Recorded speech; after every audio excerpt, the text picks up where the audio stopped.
कुएं के करीब वो पुरस्कार नौजवान कौन था? क्या वो वाकई इंसान था या किसी और दुनिया का वासी? जब फातिमा ने हकीकत जानी तब तक बहुत देर हो चुकी थी। ये कहानी एक ऐसी लड़की की है जो रोजाना अपने गांव के करीब जंगल में बकरियां चराने जाया करती थी। वो एक पुरसुकून जगह थी जहाँ एक पुराना कुआं भी था। बुजुर्गों का कहना था कि ये कुआं सदियों पुराना है और इसके आसपास अजीब व गरीब वाकयात पेश आते रहते हैं, मगर फातिमा को उन बातों पर ज्यादा यकीन न था। वो रोजाना अपनी बकरियों को वहाँ ले जाया करती थी। एक रोज वो बकरियों को लेकर वहाँ पहुँची तो देखा कि एक नौजवान वहाँ कुएं के पास खड़ा है। वो पहले कभी इस इलाके में किसी अजनबी को नहीं देखती थी, इसलिए हैरान हुई। नौजवान ने उससे पूछा, ये कुआं कब से यहाँ है? फातिमा ने डरते हुए कहा, पता नहीं, हमेशा से यही सुना है कि ये बहुत पुराना है, मगर आप कौन हैं? यहाँ क्या कर रहे हैं? नौजवान मुस्कुराया मगर कोई जवाब दिए बगैर कुएं के अंदर झांकने लगा। फातिमा को ये सब अजीब लगा, मगर वो ज्यादा देर वहाँ नहीं रुकी और बकरियों की तरफ मुतवज्जो हो गई। जब वो बकरियां लेकर वापस जाने लगी तो अचानक उसे ऐसा महसूस हुआ जैसे कोई उसके पीछे चल रहा हो। उसने मुड़कर देखा मगर वहाँ कोई नहीं था। तब एक भारी गहरी आवाज गूंजी, अपना हिजाब ठीक करो। फातिमा का दिल जोर जोर से धड़कने लगा। उसने फौरन अपना दुपट्टा संभाला और तेजी से गांव की तरफ बढ़ गई। घर पहुंचकर उसने अम्मी के सवालों के जवाब देने से गुरेज किया और बस यही कहा, तुम ही कहती हो ना कि मगरिब से पहले घर आ जाया करो। रात को वो सोने के लिए लेटी तो एक अजीब सा ख्वाब देखा। एक धुंधला चेहरा, सुर्ख चमकती आंखें और वही आवाज, आज के बाद तुम्हारे सर से हिजाब ना उतरे। डर के मारे उसकी आंख खोल गई। कमरे में हल्की सी खुशबू फैली हुई थी। उसने अम्मी से पूछा, ये खुशबू कैसी है? मगर अम्मी ने कहा, मुझे तो कुछ महसूस नहीं हो रहा। अगले दिन जब वो जंगल पहुंची तो वहाँ का माहौल बदला बदला सा था। कुएं के करीब गैर मामूली खामोशी थी, जैसे वहाँ कोई होता ही ना हो। मगर जो ही वो बकरियां चराने में मसरूफ हुई, अचानक वही नौजवान उसके सामने आ खड़ा हुआ। क्या कुछ पानी मिल सकता है? उसने मुस्कुरा कर पूछा। फातिमा ने हैरत से देखा। कल शाम तो उसने उसे यहाँ नहीं देखा था, फिर ये आया कब? उसने जल्दी से अपनी पानी की मुश्क उसकी तरफ बढ़ा दी। नौजवान ने पानी पिया और नरमी से कहा, हर बात पर परेशान मत हुआ करो और जहाँ तुम्हारी अम्मी रिश्ता तय कर रही हैं, वहीं शादी कर लेना, तुम्हारे लिए बेहतर होगा। ये सुनकर फातिमा के रोंगटे खड़े हो गए। उसे हैरानी हुई कि उसे कैसे पता चला कि आज उसके रिश्तेदार आ रहे हैं। मगर जब उसने नौजवान की तरफ दोबारा देखा तो वो गायब हो चुका था। घर पहुंचते ही उसने देखा कि माँ मेहमानों को बिठा चुकी थी। जैसे ही वो अंदर आई, एक औरत ने कहा, बहुत खूबसूरत है। फिर वो एक नौजवान की तरफ देखकर बोली, चैनी कैसी लगी फातिमा? फातिमा का दिमाग सुन्न हो गया। ये वही नौजवान था जो कुएं के करीब खड़ा था। उसकी जुबान से बेइख्तियार निकला, ये तो वही लड़का है। पूरा कमरा हैरत में डूब गया, मगर चैनी सिर्फ मुस्कुरा दिया। फातिमा के कानों में बस एक ही आवाज गूंज रही थी, चैनी जिन, चैनी जिन। जब भी ये नाम पुकारोगी तुम्हारी मदद हो जाएगी। मेहमान हैरत से उसकी तरफ देखने लगे। अम्मी ने हैरानी से पूछा, कौन लड़का? फातिमा कुछ कह नहीं पाई। उसकी धड़कनें तेज हो गई थी। रात को उसने तहज्जुद के वक्त दुआ करने का फैसला किया। जब वो नमाज पढ़ने खड़ी हुई तो उसे महसूस हुआ जैसे कोई और भी उसके साथ इबादत कर रहा हो। जब वो कुरान की आयत पढ़ रही थी तो कोई और भी उन्हें अल्फाज को दोहरा रहा था। वो खौफज़दा हो रही थी, मगर उसने अपनी नमाज मुकम्मल की। दुआ के लिए हाथ उठाए तो एक धीमी सरगोशी सुनाई दी, अपनी दुआ लंबी कर लो और अपने लिए बेहतरी मांगो, तुम्हें वही मिलेगा जो तुम चाहोगी।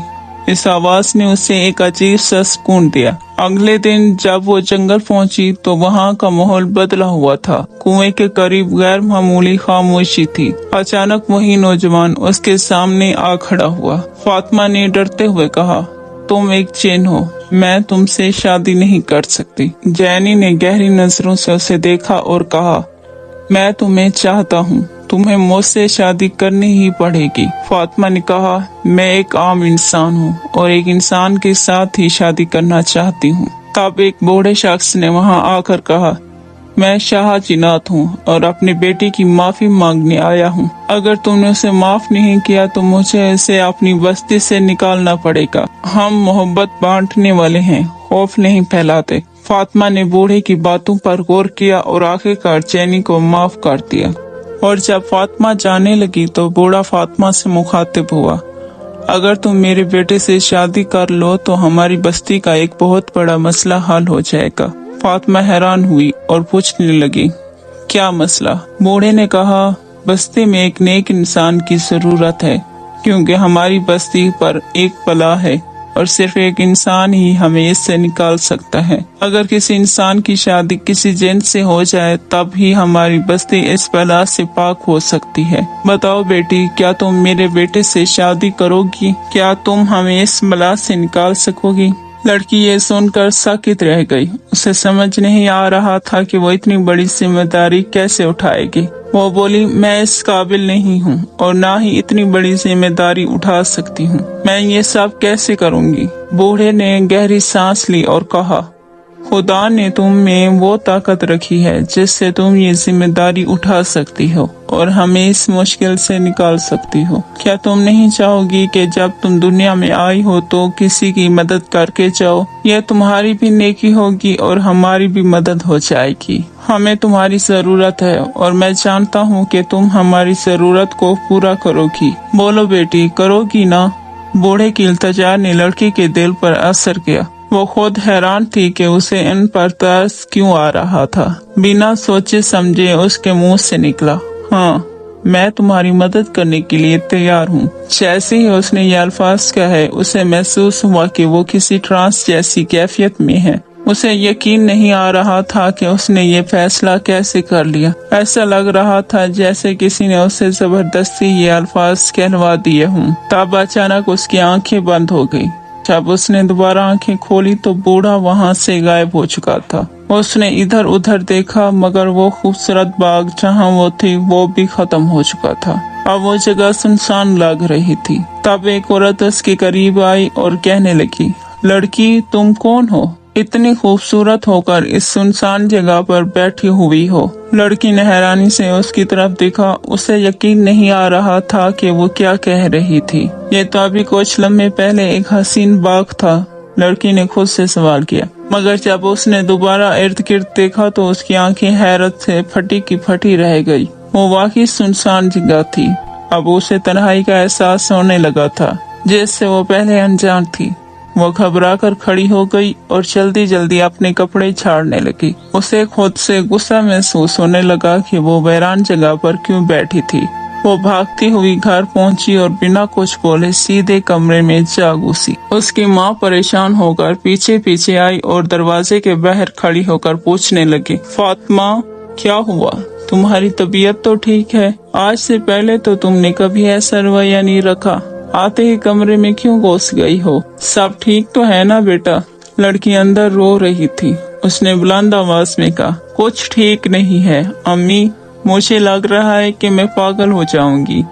फिर लड़की ने अपनी अम्मी को सारा माजरा सुनाया। अम्मी ने गहरी सांस ली और पूछा, तो फिर तुम क्या चाहती हो? लड़की ने जवाब दिया, अम्मी, हम किसी मौलवी साहब के पास चलते हैं, उनसे कोई वजीफा पूछ लेते हैं या कोई कुरानी आयत जिससे मेरी मदद हो सके। अम्मी ने उसकी बात मान ली और कहा, ठीक है, हम पास ही मस्जिद के मौलवी साहब के पास चलते हैं। अगली सुबह लड़की और उसकी अम्मी मस्जिद के मौलवी साहब के पास जाने के लिए निकल पड़े। उन्हें उम्मीद थी कि शायद अब इस परेशानी का कोई हल मिल जाएगा, लेकिन क्या वाकई उनकी परेशानी खत्म होने वाली थी? जब फातिमा ने अपने हालात इमाम साहब को बताए तो वो भी गहरी सोच में पड़ गए। कुछ देर खामोश रहने के बाद बोले, तुम लोग जुम्मा की रात मेरे पास आओ, मैं देखता हूँ कि इस मामले में क्या किया। फातिमा घर आकर अपनी अम्मी से बोली, मैं कुछ दिन तक काम पर नहीं जाऊंगी। अम्मी ने हामी भर ली और कहा, कोई बात नहीं, हो सकता है ज्यादा काम की वजह से तेरा दिमाग थक गया हो, इसलिए तुझे ये सब महसूस हो रहा हो। फातिमा ने भी यही सोचा कि हो सकता है ज्यादा काम की वजह से मेरा दिमाग थक गया हो, اس لیے مجھے یہ سب محسوس ہو رہا ہو۔ شاید یہی وجہ ہوگی، اس لیے اگلے کچھ دن گھر پر ہی رہی، نہ کہیں گئی اور نہ ہی امی نے اسے جانے دیا۔ آخرکار جمعہ کی رات آ گئی۔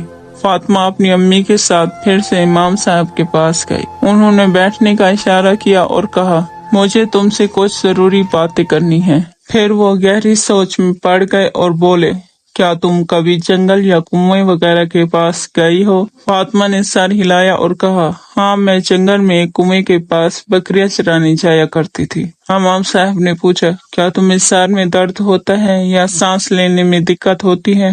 فاطمہ چپک گئی اور جھٹ سے سر ہلا کر بولی، ہاں، اکثر ایسا ہوتا ہے، خاص طور پر جب میں جنگل سے واپس آتی ہوں۔ امام صاحب نے سر جھکایا اور کہا، تب تو یقیناً وہ تمہارے ساتھ ہی آتا ہے، لیکن گھبرانے کی ضرورت نہیں۔ میں تمہیں ایک عمل بتاتا ہوں جو تمہیں 7 دن تک کرنا ہوگا۔ فاطمہ نے بنا کسی جھجک کے حامی بھر لی۔ امام صاحب نے اسے سورۃ الجن کا وظیفہ بتایا جو صبح تہجد کے وقت کرنا تھا۔ حالانکہ تہجد کے وقت فاطمہ کو عجیب سا خوف محسوس ہوتا تھا۔ اسے لگتا تھا جیسے کوئی اس کو ہر طرف سے دیکھ رہا ہے یا اس کے ساتھ کھڑا ہو کر عبادت کر رہا ہو، لیکن اس نے ہمت نہیں ہاری اور جیسے تیسے 7 دن تک یہ وظیفہ کیا۔ آخری دن جب اس نے وظیفہ مکمل کیا تو اسے محسوس ہوا کہ اس کے کندھوں سے کوئی بھاری بوجھ اتر گیا ہے۔ اسے ایک عجیب سا سکون محسوس ہوا، جیسے کسی نے اس کی تکلیف چھین لی ہو۔ وہ فوراً امام صاحب کے پاس گئی اور بولی، مولوی صاحب، میں نے 7 دن کا وظیفہ مکمل کر لیا ہے۔ امام صاحب مسکرائے اور بولے،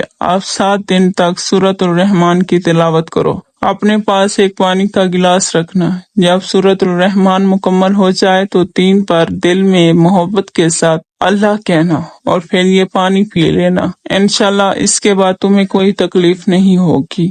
فاطمہ نے ایسا ہی کیا۔ 7ویں دن جب وہ سوئی تو اسے خواب میں جینی نام کا ایک جن نظر آیا۔ اس نے نرمی سے کہا، اچھا ہوتا اگر تم میری دنیا میں میرے ساتھ آ جاتی، لیکن کوئی بات نہیں، ہمارا رشتہ ہمیشہ رہے گا۔ تم جب بھی مجھے دل سے یاد کرو گی میں تمہارے آس پاس ہی رہوں گا۔ میں جانتا ہوں کہ تم مجھ سے ڈرتی ہو، لیکن گھبراؤ مت، میں تمہیں کبھی نقصان نہیں پہنچاؤں گا، یہ میرا تم سے وعدہ ہے۔ فاطمہ خواب میں ہی سہم گئی۔ جینی نے آگے کہا، تمہاری پاکیزگی، تمہارا حجاب، تمہاری عبادت، یہی وہ چیزیں تھیں جن کی وجہ سے میں تم سے محبت کرنے لگا تھا۔ میں تمہارے جسم سے نہیں بلکہ تمہاری روح سے محبت کرتا ہوں، اس لیے میں تمہیں آسانی سے چھوڑ کر جا رہا ہوں، لیکن اگر کبھی تمہیں میری ضرورت محسوس ہو تو مجھے محبت سے یاد کرنا۔ پھر وہ دھیمے لہجے میں بولا، تمہارے کمرے میں کھڑکی کے پاس ایک خوبصورت مالا رکھی ہے، اگر تم چاہتی ہو کہ میں تمہارے پاس آیا کروں تو اس مالا کو اپنے گلے میں ڈال لینا، اور جب بھی مجھے یاد کرنا ہو اسے ہاتھ میں پکڑ لینا، میں تمہارے پاس چلا آؤں گا۔ فاطمہ گھبرا کر جاگ گئی۔ اس نے فوراً امی کو جگایا اور ساری بات بتائی۔ امی چپ ہو گئی اور بولی، چلو امام صاحب سے پوچھتے ہیں کہ یہ سب کیا ہے۔ جب امام صاحب کے پاس پہنچے تو انہوں نے فاطمہ کی پوری بات سنی اور سنجیدگی سے بولے، یہ کوئی بری روح نہیں تھی بلکہ نیک جنات میں سے تھا، اس لیے اس نے تمہیں نقصان نہیں پہنچایا بلکہ تمہاری مدد کا راستہ بھی دکھا دیا۔ اگر کبھی تمہیں اس کی ضرورت محسوس ہو تو اسے یاد کر سکتی ہو، وہ تمہاری مدد کے لیے ضرور آئے گا۔ پھر انہوں نے ایک اور بات کہی، اگر تم چاہتی ہو کہ تمہارا اور اس کا رشتہ نیک راہ پر قائم رہے تو ہر جمعہ کو اسی وقت بیٹھ کر سورۃ الجن کی تلاوت کر لیا کرو، اس سے نہ صرف تمہاری مدد ہوگی بلکہ اس کی بھی۔ فاطمہ اب سمجھ چکی تھی کہ اس کی زندگی میں جو کچھ بھی ہوا وہ کوئی برا خواب نہیں تھا بلکہ ایک حقیقت تھی۔ اب اسے اپنی عبادت اور اللہ کی رحمت پر پورا یقین تھا۔ دوستو، اگر آپ کو یہ کہانی پسند آئی ہو تو ہمارے چینل کو سبسکرائب کریں اور ویڈیو کو لائک کرنا نہ بھولیں۔ آپ کی سپورٹ ہمیں مزید بہترین کہانیاں لانے کا حوصلہ دیتی ہے۔